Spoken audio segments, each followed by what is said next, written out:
Are you looking to boost your credit score fast? Well, in this video, we're going to talk about it.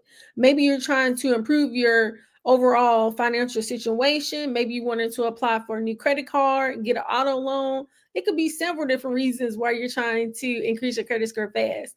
But the quickest way for you to be able to do that is by tackling your credit utilization.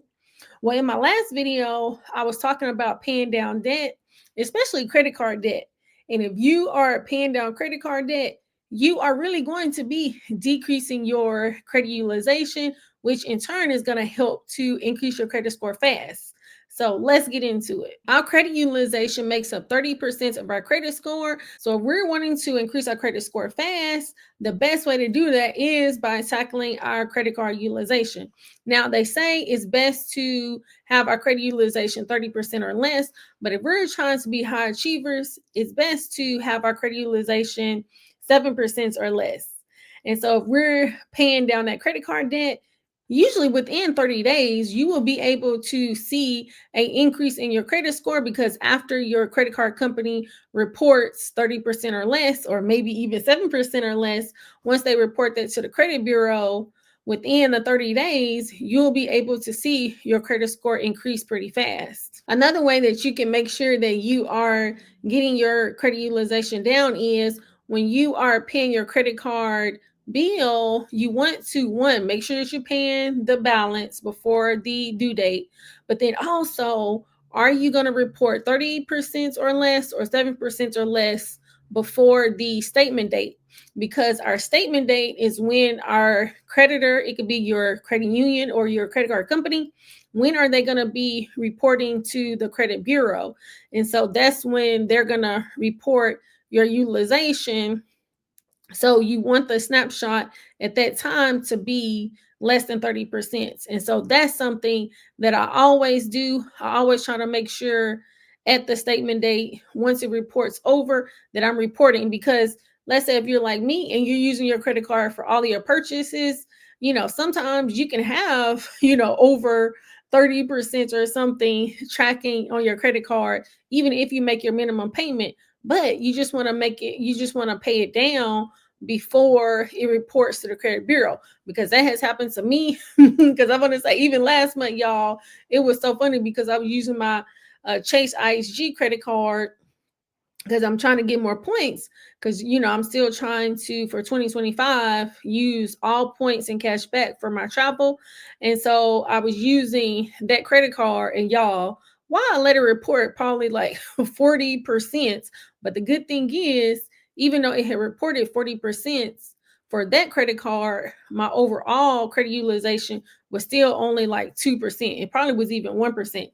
So, I talk about checking your credit utilization for each of your credit cards, but then also checking your utilization for your overall credit as well, because it does matter. The next way to tackle your credit utilization is seeing if you can get a credit line increase. Now, the thing is, if you have high credit utilization, then you might want to wait until you can pay some of that debt down. But if let's say your utilization is 30% or less, then it might be that you can get a credit line increase. So it's nothing wrong with asking, because once you get that credit line increase, it's going to decrease your overall utilization, in turn making your credit card utilization go down and increasing your credit score. Now, this could be a secret weapon, but you don't want to use this on everybody. But let's say my sister, even though my sister, she got good credit, but let's say my sister wanted to increase her credit score, I could put her as an authorized user on my credit card.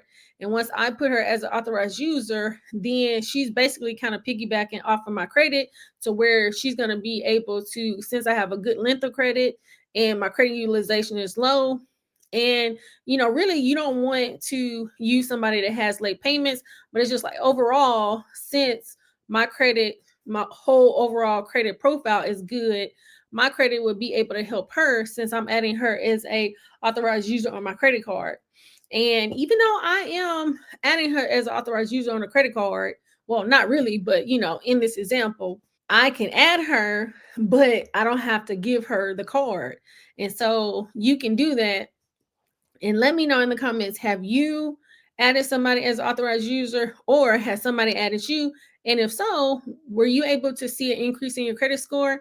And so I think that that would be a good way to be able to do that. Now, when we take a look at our credit profile is made up of our payment history, our credit utilization, our length of credit, our new credit, and our credit mix. And especially with our utilization, that's going to be the quickest way.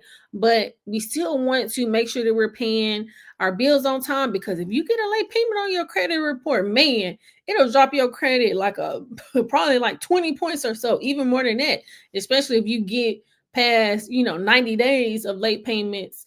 And so it's best to make sure that we're not having late payments, because even though it'll take longer, you will take a bigger hit if you make late payments on your credit. So you just want to make sure that you're always paying everything on time. Please like, subscribe, share with a friend, turn your notification bell on so you'll be notified when new content drops. I thank you so much for watching. Until next time. Well, check out my 2025 digital budget planner. I posted it on my Etsy shop. You can go into the description and click on the link. It's not a game.